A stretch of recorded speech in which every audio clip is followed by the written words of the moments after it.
Après les acteurs publics, l'hôtel Bel Azur de Grand Popo a abrité la sensibilisation des acteurs civils sur la nécessité de collaborer et de partager les expériences relatives à l'environnement. C'est une initiative du projet de renforcement des capacités soutenu par le Fonds pour l'environnement mondial et le Programme des Nations Unies pour l'environnement. Le présent atelier regroupe essentiellement les ONG environnementales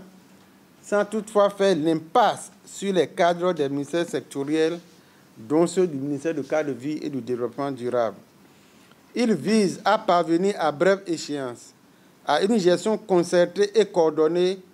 pour plus d'efficacité et de visibilité dans la mise en œuvre des conventions internationales relatives à l'environnement qui dorénavant appellent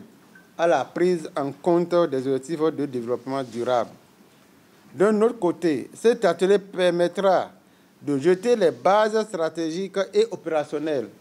pour que notre pays puisse disposer à terme d'un système d'information environnementale factuel devant faciliter la prise de décision par nos autorités à divers niveaux et l'élaboration des projets intégrés dans le domaine de l'environnement. Je voudrais m'en arrêter ici en caressant le légitime espoir que ces objectifs vitaux seront atteints grâce à l'engagement et à la coopération de vous tous et de ceux de nos partenaires techniques et financiers,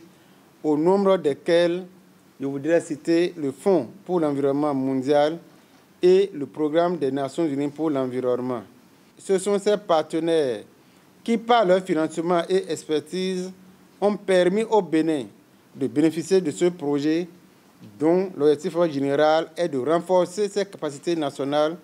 en matière de gestion de l'information et des connaissances environnementales pour la mise en œuvre, le suivi et l'établissement des rapports sur les accords multilatéraux relatifs à l'environnement en lien avec les objectifs de développement durable. Au vu de la place prépondérante qu'occupent les acteurs civils, les ONG dans la lutte pour la sauvegarde de l'environnement, pour le gouvernement béninois, leurs implications sont capitales. Si pendant longtemps les ONG existantes ont évolué dans une sorte d'hostilité avec les pouvoirs publics, aujourd'hui, il en est autrement. Ces deux catégories d'acteurs dans la gestion de l'environnement sont devenus des partenaires dont les actions sont non seulement complémentaires, mais aussi indissociables du fait de plusieurs facteurs, parmi lesquels on peut citer la décentralisation. On peut convenir que les ONG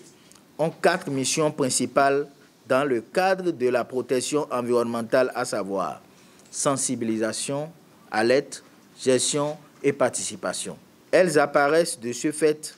comme le relais privilégié pour collecter les informations auprès des pouvoirs publics et pour faire remonter vers eux les renseignements recueillis auprès des administrés. Dans ces conditions, il est d'une bonne politique de les mettre au cœur de l'action gouvernementale,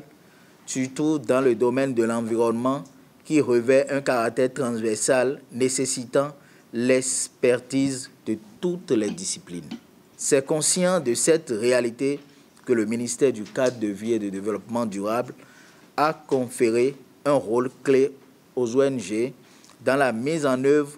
du projet de renforcement des capacités. Me fondant sur la qualité et la diversité de l'expertise ici réunie, je ne doute pas un seul instant que des recommandations pertinentes seront formulées au fin